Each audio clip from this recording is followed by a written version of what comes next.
വീണ വിജയനെതിരായ കേസിൽ പ്രതികരണവുമായി കെ ശൈലജ. പലതരത്തിലുള്ള ആരോപണങ്ങൾ നേരത്തെ ഉയർന്നു വന്നിട്ടുള്ളതാണെന്നും അതൊന്നും തെളിയിക്കപ്പെട്ടിട്ടില്ലെന്നും അവർ പറഞ്ഞു. പാർട്ടി കോൺഗ്രസിൻ്റെ സമയത്ത് തന്നെ ഒരു രാഷ്ട്രീയ പ്രേരിതമായിട്ടുള്ള ആരോപണം ഉന്നയിക്കുക എന്നുള്ളതാണ് കേന്ദ്ര ഏജൻസികൾ കാണുന്നത്. നിങ്ങൾ കുറേ കാലമായിട്ട് എല്ലാവരും വീക്ഷിക്കുന്നവരാണ്. എന്തെല്ലാം തരത്തിലുള്ള അന്വേഷണങ്ങളാണ് പ്രഖ്യാപിച്ചത്. അതിലേതെങ്കിലും ഒന്നിൽ എന്തെങ്കിലും ഒരു മോശമായിട്ടുള്ള കാര്യം ചെയ്തു എന്നുള്ള തെളിവ് ഗവൺമെൻറ്റിനെതിരെയോ മുഖ്യമന്ത്രിക്കെതിരെയോ കുടുംബാംഗങ്ങൾക്കെതിരെയോ ഒക്കെ രേഖപ്പെടുത്താൻ ആർക്കെങ്കിലും സാധിച്ചിട്ടുണ്ടോ? എത്ര ഉപരിപ്ലവമായിട്ടുള്ള ഒരു ആരോപണമാണ് ഈ കമ്പനിക്കെതിരെ ഉന്നയിച്ചിരിക്കുന്നത് എന്ന് നമുക്ക് കാണാൻ സാധിക്കും. ഇപ്പോൾ ഇവിടെ പാർട്ടി കോൺഗ്രസ് നടക്കുന്നു, നാടാകെ അതിൻ്റെ അലകളുണ്ട്.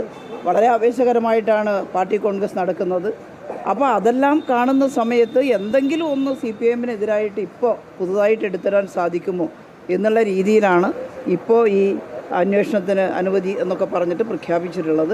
അതൊന്നും കോടതിയിൽ നിലനിൽക്കുന്നതല്ല. വിജിലൻസ് അന്വേഷണം കഴിഞ്ഞ് കോടതി കേസെടുക്കാൻ ആവശ്യമായിട്ട് യാതൊന്നും ഇതിലില്ല എന്ന് പ്രഖ്യാപിച്ചു കഴിഞ്ഞ അവസരത്തിലാണ് ഹൈക്കോടതിയുടെ ഉത്തരവിനെ പോലും മറികടന്നുകൊണ്ടുള്ള ഇത്തരത്തിലുള്ള ഒരു ആരോപണം ഉന്നയിക്കുന്നത്. ഇത് തികച്ചും രാഷ്ട്രീയ പ്രേരിതമാണ്.